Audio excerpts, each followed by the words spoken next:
Hello, everyone, and welcome back to Seconds Out. I'm Joshua Hart, and today I'm going to be bringing you my Martin Bakole versus Joseph Parker prediction. I've predicted the rest of the card in a separate video, but in the last, I'd say, 24 hours or so, it's got pretty hectic in the boxing world. We've seen a hell of a lot go down. About 5 o'clock last night, we got the notification on our phones that Daniel Dubois was being evaluated by doctors after being taken ill, and that they were getting replacements. They had replacements on standby. They were looking actively. Names like Lawrence Okoli and David Adelaide were popping up. Um, we know that Fabio Wardley threw his name in the mix. There was a lot of people who wanted to get a shot at this fight. And genuinely, with these types of events and these types of shows, you don't expect to get such a phenomenal replacement on such short notice. Billy Nelson has been very vocal for years and years now about how good Martin Bakole is, and he can fight anyone at any time. And they've only gone and proven it. About 2, 3 hours after we got the news that Dubois was going to most likely be out, shortly after the press conference wraps up, we get the news Martin Bakole is flying over from the Congo to step in and face Joseph Parker on about 36 hours notice, which is just ridiculous. It is absolutely ridiculous. Yeah, look, I saw I was in the car on the way to the press conference, and I looked at my phone and I saw the Daniel Dubois illness, and I thought, is this one of these games? Is this a hype thing? This can't be true, because it was very unusual to see he might have an illness, and so I thought, hang on. So anyway, I spoke to Martin's team. I said, do we want this? And they texted me and said, Ben, put us in.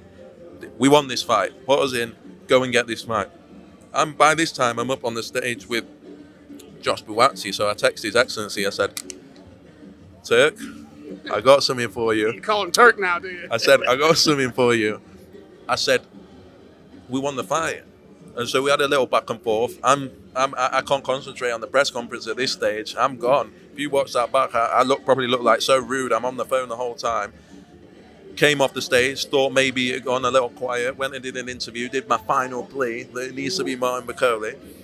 Came round here, walking around Boulevard, did about 200 laps on the phone, and spoke to His Excellency, and it was done so quickly. I couldn't quite believe how quick. I had to obviously check with Martin's team. Everything was okay. The bunny was okay. There's still a lot to do in terms of medicals, in terms of this, and then came off the phone to His Excellency. I was not going to say anything, and I could see everyone trying to make the fight or work out different fights, and I'm just not saying anything. Then suddenly I look at my phone, it's blowing up. I had about 520 texts and this and that. All my friends from back home know that Martin's our heavyweight, so they're all going crazy.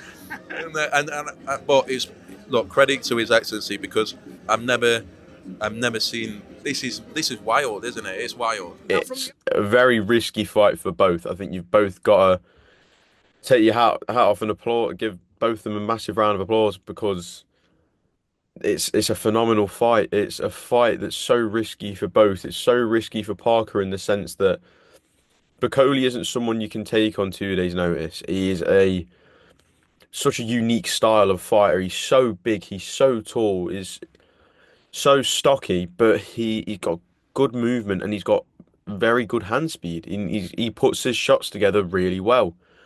On the other hand, for Bakole and why Parker's risky, Parker's gone through a full camp for a world title fight, on the best card we've ever seen.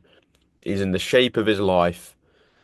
A lot of people saying that he's put on a lot of size and a lot of muscle mass in this camp. He's had 11 months out of the ring to do that as well. Radio Raheem with Eddie Hearn. Just less than 24 hours ago, you claimed to have the most massive save in boxing. This eclipses And it. you somehow got eclipsed Yeah. in less than 24 hours. Yeah. I mean, getting Padley in, that's a major win for boxing, major win for the card. But Bakole in less time than you had to get Padley ready. Unbelievable. I mean, the only blessing, obviously, is the weight. You know, if this wasn't the heavyweights, the fight's automatically off. The board would not allow it. But with no check weight and the heavyweights, you can come in on the weigh-in day. And Martin Bakole is on a plane, I believe, from the Congo today. I can't. Yeah, it's just an incredible fight. May even be a better fight than the Dubois fight. It's a very, very dangerous time to catch Joseph Parker, and without a training camp, it's a very tricky task, but it's a very tricky task for both. When we look at the run of form both have been on recently, um, obviously Martin Bakole coming off a great win over Jared Anderson at the time, which was an upset in a lot of people's eyes. Obviously, a lot of people over in the American side of things thought, yeah, this is Jared Anderson's night. But here in the UK, we know about Martin Bakole, and we know about the stories, the sparring stories, and we know that he is a handful. And a lot of us guys over here were backing Bakole to go and do the job against Jared Anderson, and he did it in dominating style. Um, Set himself up nicely in what was meant to be a final eliminator against FA Jagba in May on the what I want to say the Devin Haney and Ryan Garcia double card. He was meant to be on that card. Um, that seems out of the picture now. If Bakole is to win tomorrow, he's got a WBO interim title to his name and sets himself up even better for a world title shot. Where does this leave FA Jagba? I don't know, but I don't really think a lot of people are going to be talking about that for now anyway. Um, but as things stand, you'd think that it would be Derek Chisora versus FA Jagba in a final eliminator for that IBF world title now. Um, but yeah, Bakole is on a great run of form. Not on a great run of form because he's only had the one fight, but looked great last time out and really set himself up and made that statement and got himself out there. It was a win that he needed. Obviously, we know he featured on the Fury and Ngannou card against Carlos Takam, but that wasn't a win that was going to get him out there. A beating Jared Anderson gets you out there because Jared Anderson was being tipped by a lot of people to be the next best American heavyweight, future world champion, and Bakole just dismantled him. Absolutely dismantled him. But looking at Joseph Parker's run of form, we go back to December 2023, the Day of Reckoning card, a card that was built with Anthony Joshua and Deontay Wilder on the same bill. Jarrell Miller added into the mix with Daniel Dubois against him. We also saw Filip Hrgović. We saw Joseph Parker as well, and he was stood across that night from Deontay Wilder. And the fight was signed, the fight was sealed, and it was ready to be announced that night. All that was needed was Wilder needed to get through Parker, and Anthony Joshua needed to get through Otto Wallin. And Anthony Joshua got through Otto Wallin, but sadly, just beforehand, Joseph Parker ruined all those fans' dreams and went and dominated Deontay Wilder. Won every round in a lot of people's eyes. In my eyes, he won every single round that night. Great win that night, and again, catapulted himself up massively back into the mix to get himself in these big fights, which is exactly what he went on to do just 3 months later at the beginning of March on the Fury and Ngannou card. No, the Joshua and Ngannou card, sorry, against Zhilei Zhang.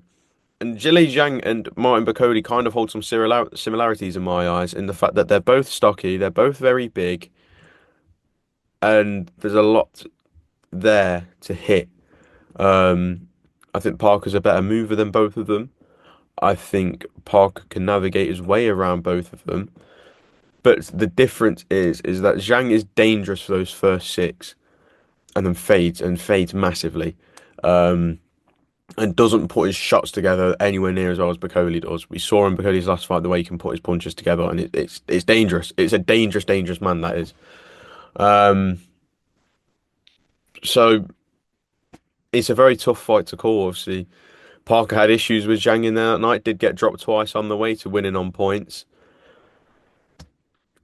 There's just something about Bakole and the size, but the sheer hand speed and power that he's got and the movement for such a big man, and this is a man who's bigger than Zhilei Zhang.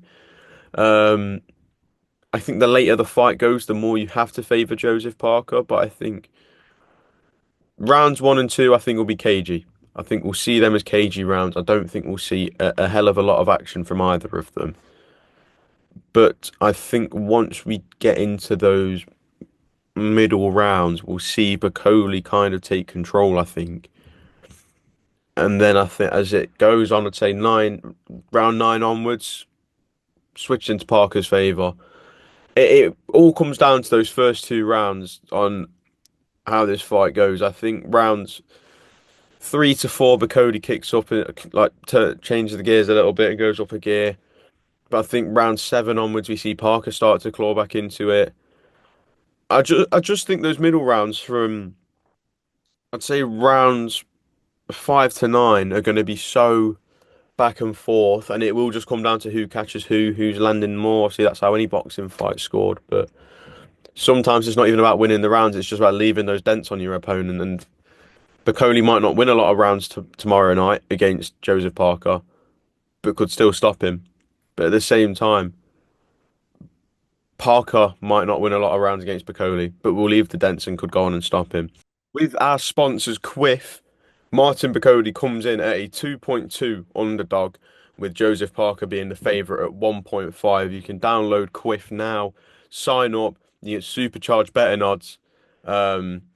Brilliant, brilliant app. Thank you to them for sponsoring Seconds Out. I am aware that the odds have changed from the time of filming this video, but my point stands. Martin Bakole stays as the underdog. Make sure to download Quiff, but also remember, please gamble responsibly and within your limits. And yeah, back to the video. Bakole, Parker more likely to win by stoppage than anything, according to Quiff, which I can't see personally. I can't see Parker winning this fight by stoppage tomorrow night. I think if Parker's going to win it, it's going to be on points. Or the only way I can see a stoppage is if it is round 11, round 12, like takes Bakole into territory that he's never been into. I think this is a massive step from Jared Anderson. Jared Anderson's a great foundation win to kickstart this run. F.A. Ajagba was a beautiful step to go into the middle to set yourself up for that world title shot.